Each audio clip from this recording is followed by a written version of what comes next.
Welcome to satellite car care. நம்ம ஒரு Hyundai i10 வண்டி பார்த்துட்டு இருக்கிறோம். இது வந்து கஸ்டமர் கம்ப்ளைண்ட் பார்த்தீங்கன்னா பிரேக் ஜாம்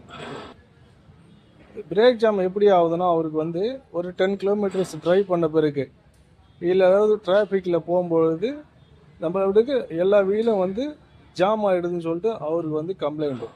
அதாவது வந்து வண்டி மூவே ஆக மாட்டேங்குது, வீலில் வந்து டைட்டாக பிடிச்சிருது அப்படின்றது அவரோட கம்ப்ளைண்ட்டு. நாம் வந்து செக் பண்ணி பார்த்ததில் வந்து இவருக்கு வந்து பிரேக் மாஸ்டர் சிலிண்டர், இந்த பிரேக் மாஸ்டர் சிலிண்டர் தான் வந்து ப்ராப்ளமாக இருந்தது இவருக்கு வந்து. இப்போ நீங்கள் பார்க்கலாம், பிரேக் மாஸ்டர் சிலிண்டர், புது மாஸ்டர் சிலிண்டர் இங்கே வந்து மாற்றிருக்கோம். இது ரிசர்வாயர் டேங்க்கு, பிரேக் ஆயில் ஃபில் பண்ணுவீங்க, அது ரிசர்வாயர் டேங்க்கோட சேர்ந்து வரும். இது வந்து பழைய மாடல்லாம் வந்து பார்த்திங்கன்னா இந்த வந்து மாஸ்டர் சிலிண்டர் கிட்ட கொடுத்துருப்பாங்க. நம்ம வந்து இது புதுசு வந்து மாற்றிருக்கோம்.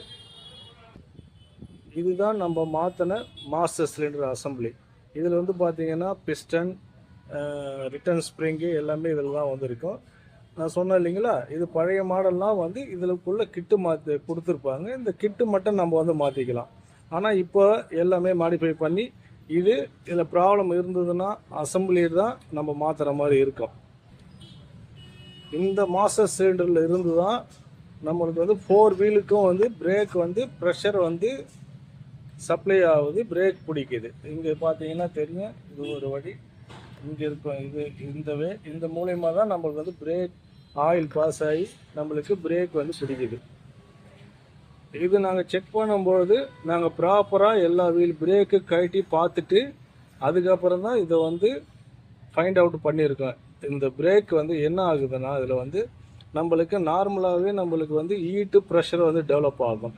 இப்போ வந்து இவர் வண்டியில் வந்து ஹீட் ஆகும்போது உள்ளே இருக்கிற ஒன் வே வால்வு ஸ்ப்ரிங் எல்லாம் வந்து ப்ரெஷர் வந்து இன்க்ரீஸ் ஆகிடுது. இன்க்ரீஸ் ஆகிட்டு பிரேக்கு ஆட்டோமேட்டிக்காக டெவலப் ஆகி ப்ரெஷர் அப்ளை ஆகி பிரேக் பிடிச்சி ஃப்ரண்ட்டு வீலு தான் நம்ம ஃபைண்ட் அவுட் பண்ணதில் ஃப்ரண்ட்டு வீலு ஜாம் ஆகிடுது. நம்ம பார்த்தீங்கன்னா ஃப்ரண்ட்டு வீலு மட்டும் ஜாம் ஆகிறதுக்கு இன்னொரு ரீசன் இருக்குது. கேலிபர் பிஸ்டன் வரும். கேலிபர் பிஸ்டனும் இந்த மாதிரி ப்ராப்ளம் இருந்ததுன்னா, அதில் வர ஆயில் சீலு ஓரிங்லாம் எதனா ப்ராப்ளம் இருந்தால் அதுவும் அந்த மாதிரி இருக்கும். நாங்கள் அதை ப்ராப்பராக செக் பண்ணிவிட்டு அது எல்லாமே ஓகேன போது தான் நம்ம வந்து இந்த இதை வந்து ஃபைண்ட் அவுட் பண்ணி இதை வந்து மாற்றிருக்கோம்.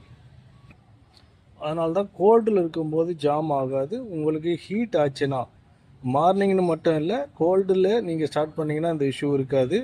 உங்களுக்கு ஹீட் ஆக அதில் இருக்க ப்ரெஷரை டெவலப் ஆகி உங்களுக்கு பிரேக் ஜாம் ஆக ஆரம்பிச்சிடும். இதுதான் நம்ம ஃபைண்ட் அவுட் பண்ணி இதை மாற்றிருக்கோம். இப்போ கஸ்டமர் ஹாப்பியாக இருக்கார்.